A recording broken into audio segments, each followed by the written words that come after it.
आप लोग कैसे हो। मेरा न्यू वीडियो में आप लोग का वेलकम है। फिर एक न्यू ट्रैक लेकर आ चुका हूँ और आप लोग इस वीडियो को देख रहे हैं तो बबलू विजुअल चैनल को सब्सक्राइब करना ना भूले। अब भाई के लिए एक लाइक कीजिएगा। चलिए आप लोग इस गाना को लाइन बाय लाइन सुनाते हैं और इस गाना मस्त लगे तो भाई के लिए लाइक कीजिएगा। चलिए मुखरा वन मुखरा है, मुखरा ऊपर लिख दिए हैं न्यू ट्रैक है, राइटर बबलू विजुअल ऑफिशियल। पगले जैसन पगला भैनी हो, पगले जैसन पगला भैनी हो।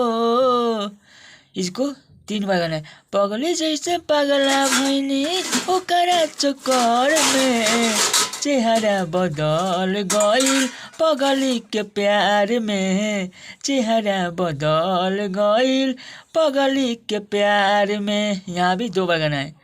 पगले जैसे पगला भैनी ओकरा चक्कर में चेहरा बदल गइल, पगली के प्यार में चेहरा बदल गइल, पगली के प्यार में। यहाँ मुखरा है, यहाँ 2 बार गाना है मुखरा।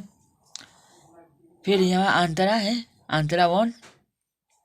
चैन न आवे दिल दुखावे ऐसन रोग धरौले बिया, बिना देखले ओकरा के नींद नहीं आवे ना। यहाँ भी अंतरा को 2 बार गाना है। चैन न आवे दिल दुखावे ऐसा रोग धरौले बिया, बिना देखले ओकरा के नींद नहीं आवे ना, नींद नहीं आवे ना। या न्यू तरह के अपना मन से लिखा हूँ। भूला तो नहीं के दिलवा से लागे जान करीब बा, भूला तो नहीं के दिलवा से लागे जान करीब बा, चेहरा बदल गइल पगली के प्यार में चेहरा बदल गइल पगली के प्यार में। यह अंतरा था, यहाँ 2 बार अंतरा को 2 बार गाना है, मुखरा है। अब चलिए अंतरा 2 को आप लोग को सुनाते हैं। मेरा न्यू वीडियो में आप लोग का वेलकम रहेगा और नए हैं तो मेरा चैनल को सब्सक्राइब लाइक कमेंट कीजिएगा। चलिए अंतरा को 2 सुनाते हैं। वेट करे मिले के ना मिली तरू से जाए, दिन भर उदास रहे बिना खैले उपास रहे। यहाँ भी अंतरा को 2 बार गाना है। वेट करे मिले के ना मिली तरू से जाए, दिन भर उदास रहे बिना खैले उपास रहे।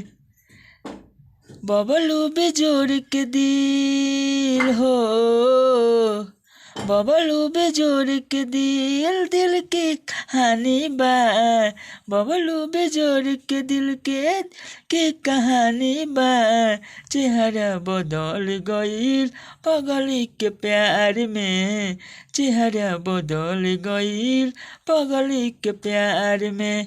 कोई भी गलती हो तो बबलू को माफ़ कीजिएगा, बबलू विजुअल को माफ़ कीजिएगा। आप लोग अभी नए हैं तो अभी सीख रहे हैं गाने के लिए। आप लोग इस गाना को लाइक कीजिएगा, कमेंट कीजिएगा। चलिए आप लोग अगला वीडियो में आप लोग का वेलकम रहेगा।